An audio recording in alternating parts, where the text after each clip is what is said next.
The Justice Department has revealed more allegations against the Southern Poverty Law Center regarding the money the nonprofit allegedly provided to some of the same hate groups it was promising to fight, including the KKK. Last month, a federal grand jury returned an 11-count fraud and money laundering indictment against the SPLC. Now, according to a new superseding indictment, one field source, quote unquote, participated in recruiting new members using donors' money. In addition, an SPLC employee knew that the field source used donors' money to purchase material to make Ku Klux Klan garments for others, like, robes and hoods. That field source and another source were reimbursed by the SPLC with donor money for all expenses they had incurred for cross-burning events, to include the wood and the fuel used. The SPLC's attorney tells Fox News this apparent superseding indictment attempts to shore up the flaws in the initial charges, but it changes nothing. Senator James Lankford of the Homeland Security Committee joined me last hour on the Faulkner Focus. This is an issue I've been ringing this bell for literally years on the Southern Poverty Law Center. They're a group that has gone after conservative groups. To see the corruption on the inside of it doesn't surprise me. I directly talked to the FBI under the Biden administration because they were identifying groups that were problems based on the report from the Southern Poverty Law Center, including, as you remember, the FBI going after traditional Catholics. Kaylee. Yeah, it's amazing. I'm still waiting to hear from so many of those celebrities and businessmen who gave all this money to the SPLC. Nicest, most docile Christian man I have met, probably put him in the top 5. And what did the SPLC do as they're funding cross-burning and reimbursing that? They're putting Dr. Ben Carson on the extremist file list. And then when they came under fire, this was in 2014, they pulled down Dr. Ben Carson's profile. It did not meet our standards. We've taken it down. We apologize. This group is despicable. This group shouldn't exist in the wake of this scandal. And I believe, as Chip Roy said, he thinks there's a greater, he has been told this, Marxist network at play that is being looked into by the Trump administration. He said he couldn't give more details than that, but I'm very interested to find out what other organizations that are left-wing out there are completely fraudulent. I'm waiting for the civil part of the story, because if you were using donor money to pay for hoods and robes and the fuel and the wood to burn crosses, other things burned too. People were hurt. There are victims in this scenario as well.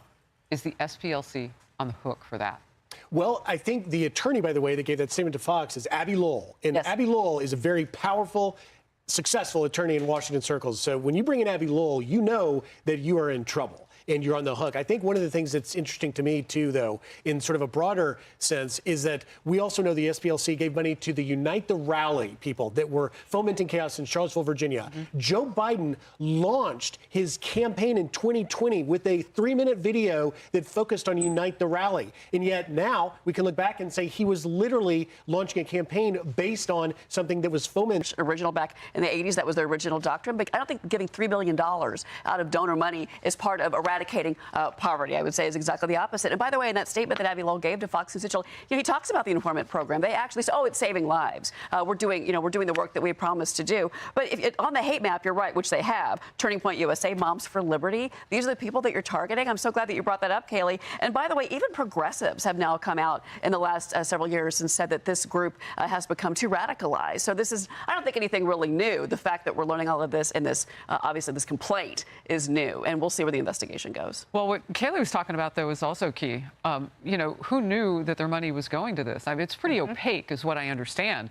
But now, are you no longer giving? Like, are those celebrities and those high-profile people now no longer giving to the SPLC? I wonder what the current data is on. Well, they've been accused, by the way, of hoarding the money. That's for the progressives. Well, and they should take a moment to read some of the revelations that we have in this new indictment. One of the things that stood out to me was that there were at least 3 individuals that the SPLC actually gave a salary to, and these individuals were associated with KKK, neo-Nazi groups, and they wanted to get out of those groups. And the SPLC went to them and said, no, we will pay you a salary if you stay in those organizations. And to Griff's point about Joe Biden's candidacy and how it was premised on the Unite the Right rally, and the more that we learn about the dark money leftist wing, the more that I have to ask, how organic is any actual support in this country for the left? All of the No Kings rallies, all of the believe that a blue wave is inevitable. And I actually think the reality on the ground is very different. And I think we can look to what's happening in California right now as an example of that. Good one. The momentum behind Spencer Pratt, the momentum behind Steve Hilden, and how a number of voters are finally coming forward and saying, you know what? We want common sense governance.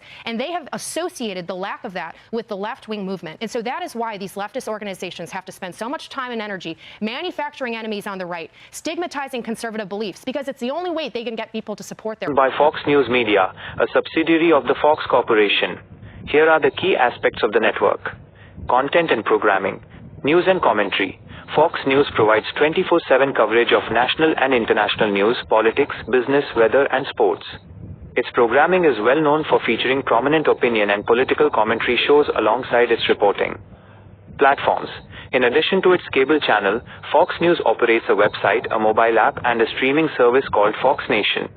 Media ecosystem. The network is part of a larger brand that includes Fox Business, Fox Sports, and Live Now from Fox, which focuses on raw, unedited breaking news and live event coverage.